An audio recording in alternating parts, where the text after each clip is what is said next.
Welcome to Jasvitha kitchen. இன்றைக்கி மணத்தக்காளி கீரை கடையல் பார்க்கலாம் வாங்க. நான் செய்கிற மாதிரி செய்யுங்க, நல்லாயிருக்கும். இந்த கீரை வாய் புண்ணுக்கு வயிற்று புண்ணுக்கெலாம் அவ்வளோ நல்லா கேட்குங்க.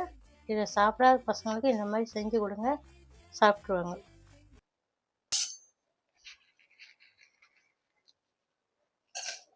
எட்டு காஞ்ச மிளகா எங்கள் காரத்துக்கு நான் போட்டுக்கிறேங்க. 1 கப்பு பருப்புக்கு இது.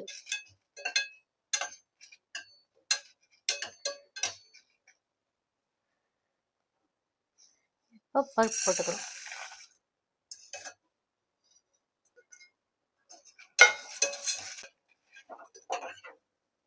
இருந்தாலும் கொஞ்சம் சவுண்டதும் சின்ன வெங்காயம் ஒரு 4 5 பல் பூண்டு இதுவும் கூட போட்டு கொஞ்சம் வதக்கிக்கலாம். இந்த அளவுக்கு பருப்பு செவந்து வந்ததும் தண்ணி ஊற்றிக்கலாம்.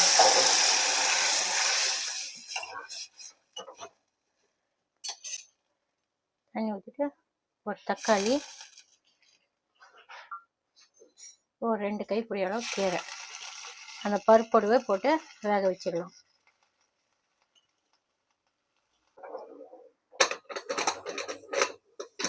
குக்கர் மூடி ஒரு 3 விசில் வரட்டுங்க.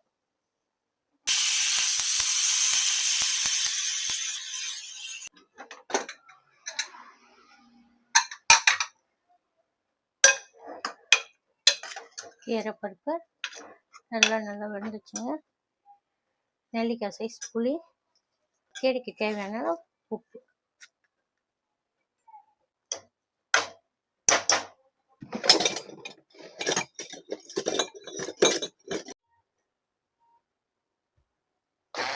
இப்போ கீரை கடைஞ்சிக்கலாங்க.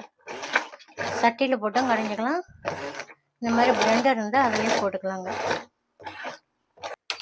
தாளிப்பு கொடுத்துக்கலாங்க கீரைக்கு. எண்ணெய்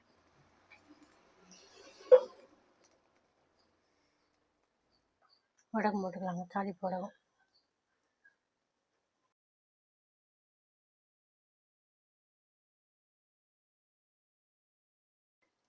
இந்த மணத்தக்காளி கீரை வயிற்று புண்ணுக்கு வாய் புண்ணுக்கெல்லாம் நல்லதுங்க. குழந்தைக்கு இந்த மாதிரி செஞ்சு கொடுங்க குழந்தைங்களுக்கு. உங்களுக்கு எங்கள் பார்த்து தந்துட்டு பிடிச்சிருக்கோன்னு நினைக்கிறேன். சப்ஸ்கிரைப் பண்ணிட்டு பெல் பட்டனை ப்ரெஸ் பண்ணுங்கள்.